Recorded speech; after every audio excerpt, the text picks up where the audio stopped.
ఒక వ్యక్తికి కేవలం డబ్బు ఉండడం చేత వాడు గొప్పవాడు కాడు. డబ్బుతో పాటుగా సంస్కారం ఉన్ననాడు ఆ డబ్బు 10 మందికి వినియోగపడేటట్టుగా ఎవడు ప్రవర్తిస్తాడో వాడే కీర్తిని గణిస్తాడు.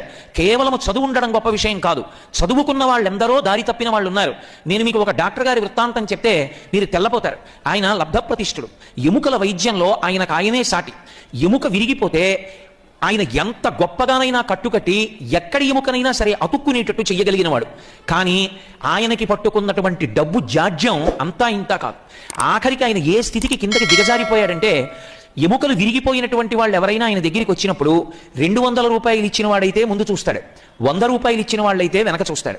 ఎముక విరిగిపోయి వచ్చినవాడు ఇద్దరికీ చేతి ఎముకే విరిగిపోయి వస్తే ఒకడికి 100 రూపాయలు ఉంటే ఒకడికి 200 రూపాయలు ఉంటే 100 రూపాయలు ఉన్నవాడు 200 రూపాయల వాడికి ఆయన కట్టు కట్టే వరకు ఆ ఎముక నిప్పితో బాధపడుతూ బయట ఉండవలసిందే.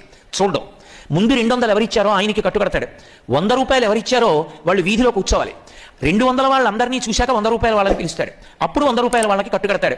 ఆ డాక్టర్ గారి దగ్గర వైద్యం కోసం వెళ్ళే వాళ్ళు ఉంటారేమో, కానీ ఆ డాక్టర్ గారి పేరు చెప్పి పిల్లలకి ఏం చెప్తారంటే, అలా మాత్రం బ్రతకద్దని చెప్తారు, అలా డబ్బు సంపాదించకని చెప్తారు, అలా నువ్వు ఎప్పుడూ నా కొడుకుగా మిగలొద్దని చెప్తారు. అంటే డబ్బు సంపాదించాడేమో, డాక్టర్ అయ్యాడేమో, కానీ ఏ తండ్రి అయినా అలా బ్రతుకు అని చెప్పడానికి ఆస్కారం ఉందా? కేవలం చదువుకోవడం వల్ల పేరు ప్రఖ్యాతులు ఉండవు. చదువుతో పాటుగా సంస్కారం అబ్బినప్పుడు, సమ్యక్ తరహా సంస్కార, ఎలా బ్రతకాలో అలా బ్రతకడం నేర్చుకున్నప్పుడే ఆ చదువు పనికొస్తుంది. ఒక్కొక్క నాడు ఏ చదువు లేకపోవచ్చు, కానీ ఏ చదువు లేకపోయినా వ్యక్తికి ఉన్నటువంటి సంస్కార బలానికి పెద్ద పెద్ద వాళ్ళు కూడా అతని ముందు తలం చేస్తారు.